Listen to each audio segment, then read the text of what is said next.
And a channel in Go is just a way for you to communicate between Go routines. A channel has an input and has an output, so you can send and receive. Using mutexes makes it very difficult to track and can lead to many mistakes, and it also makes your code much harder to read. And this is all handled for us, so we don't have to worry about the internals. In order to create a channel, we're going to call it numbers channel, and we call the function make. Now this is a built-in function, and you can read here, allocates, initializes an object of type slice map or channel. So what we're going to do is we use the reserved word channel, and now we have to define what type is that channel, and we're going to say it's an int channel. So now we're going to create a for loop that starts at 0, goes to 10, and just loops like this. So in this function, what we want to do is insert a number into the numbers channel. So we'll call numbers channel, and to send items on the channel uses an arrow, and we're going to put I there. And down here, we're just going to print done.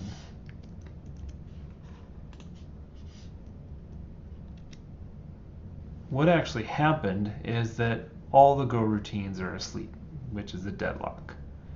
So what actually happened? If you look up here, this is a channel int, and we're actually trying to send one number onto the channel. Well, this actually pauses the main Go routine until someone reads that channel. We have a function that can't really do anything more than just add one number, and then the channel is not empty, so everything is just paused. So in order for us to fix this, what we need to do is we need to place this code right here within a Go routine. So let's do that. We'll call go func, and then we'll just wrap this and call it here. So we remember from our previous examples that the main routine will just end if we don't do anything. So we need to have a way of reading these channels, and this will actually stop us from ending too early too. So let's receive from the numbers channel one time. So we do that by using a left arrow and then numbers channel. Now what that actually does, this is valid, it will read from the numbers channel, but since we aren't putting it into a variable, it's just dumped from the channel. So let's set this up to a variable, and then we can print there. And then it says done. Now we can run it. So what actually happened was that we read one time from the channel, and then we were done. If we would want to read all the values that are sent on the channel rather than just one by one, we can accomplish this with a for range loop. So let's do for n, and we can do range on the channel.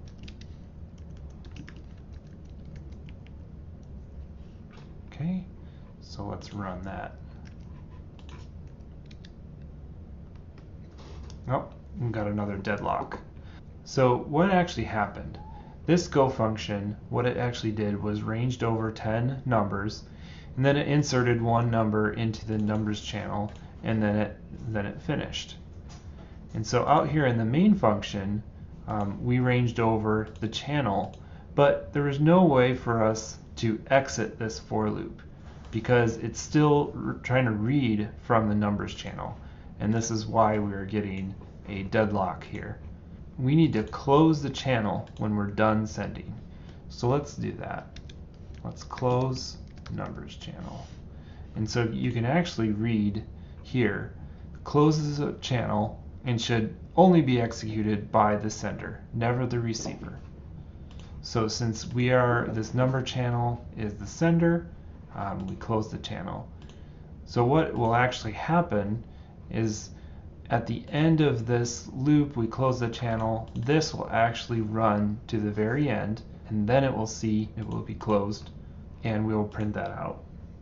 Let's see what actually happens. Okay, so now we printed from 0 to 9, and then it was done. And you can see by this code, it's much easier to read than the mutex example. There's no mutexes here, and it's very easy to understand. Let's build upon the previous example from channel 1, and here is our channel again, make channel int, and if we rerun this again, you can see that it's still a deadlock. And so what we can do is make actually takes a size argument. So let's add 10 to the argument there. And what this actually does is it creates something called a buffered channel. So there's actually 10 slots of integers for this channel. So now we can rerun it again, and it completes. If we lower this down to 9, there's only 9 slots, and so you can see that it also failed there. And one benefit of a buffered channel is you can actually create something such as a semaphore where you only let so many items come through, and we're going to cover that in another section. Let's keep going with this example number 3. In this example, we're going to learn how to pass channels as function arguments. So in here we have a list 1, which is a slice of ints, and the same with list 2 is also a slice of ints. So what we want to do is we want to be able to sum each of these elements and then bring the total back to this main go routine and then sum that together. So let's start off with writing the sum function. So the sum function is going to take the list, so we'll call it list, which is a list of ints, and then to pass a channel we need to first name it. Let's call it response, and then the reserved word channel, and then the type is integer. So what we have to do here, we're going to create a total number of 0, and we're going to range over each element in the list, range list. So total now is equal to total plus L. Then we're going to send that on the channel. So to call this, we're going to call using go sum list 1 and then on the numbers channel. And we'll do the same for list 2. Now we have to receive these values. Total 1 is equal to numbers channel, and then total 2 is equal to numbers channel. Now you can't depend on the ordering of these to give you the same number. So this numbers channel might have list 1, it might have list 2, so we can't really depend on that. We do know that the sum of these two is going to be the same number. So let's add those together, and then we're going to run that. And the total is 55. And now, how would we handle receiving from multiple channels at the same time? I'm creating 2 channels, slow and fast. What we're going to do with these channels is we're going to insert data into these channels. This one we're going to insert it slowly, and this one we're going to insert it fast. You can see that we're using a empty struct here as the type. Now the size of the type for a channel doesn't really matter. In the latest version of Go, these are just converted to a pointer, and so you could use bool, int, pretty much anything. I'm using an empty struct to basically signal. So let's create functions that will accept these channels as inputs. So I created a slow function here that takes an argument s and then an empty struct.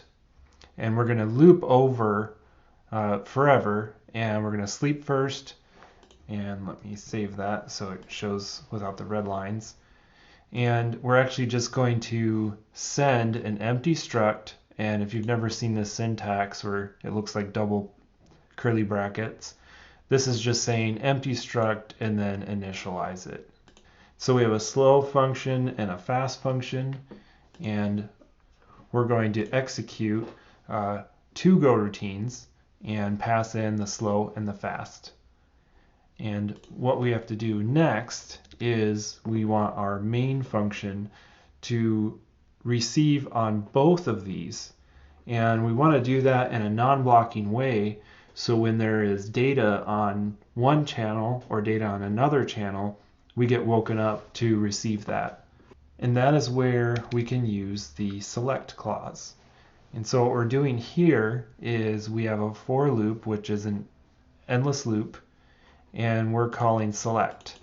And select will go to each case statement, and you can see we're receiving on the slow channel here and on the fast channel there. And so what the select does is it will say, when any of these have data, I'm going to execute the print line here. And you can actually see in my IntelliSense that it says unreachable code. And so because this is a for loop forever, we'll never actually get to this point. So let's run this. And you can see it's printing duck, duck, duck, and then goose every once in a while. And since that will run forever, we have to do a Control-C to end it. And that's an example of using the select statement. Another option for the select clause is called default. And what default does is if there isn't anything being done in any of the case statements, in our example that is 2 different channels, slow and fast, that it will drop down in default and execute that. So let's see what happens if we just put a print line in here and run it. It actually prints the dots so fast that you actually don't see goose or duck because it is executing as fast as my computer can run. So what if we added time sleep 50 milliseconds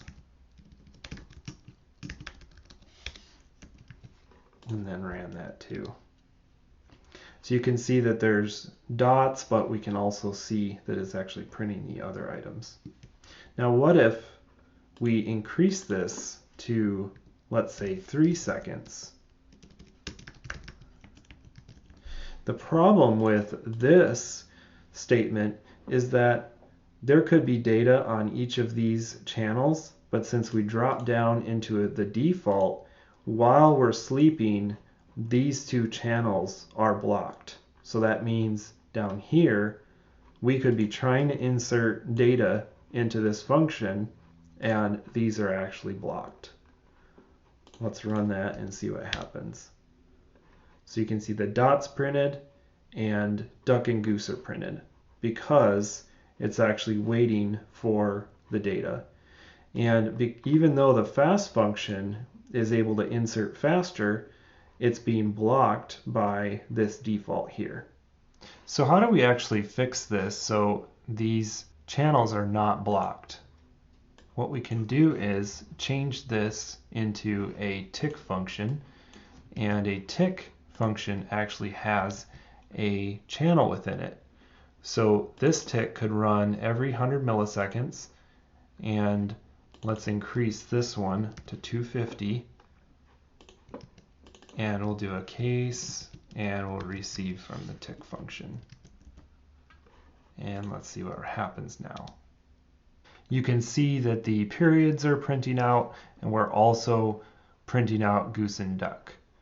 And so what's actually happening is that every time there is time passed in the tick, it inserts onto the channel. And if there's no data on the channel, it will actually execute these other channels if there's data waiting. So it will actually do all 3 of these in a non-blocking manner.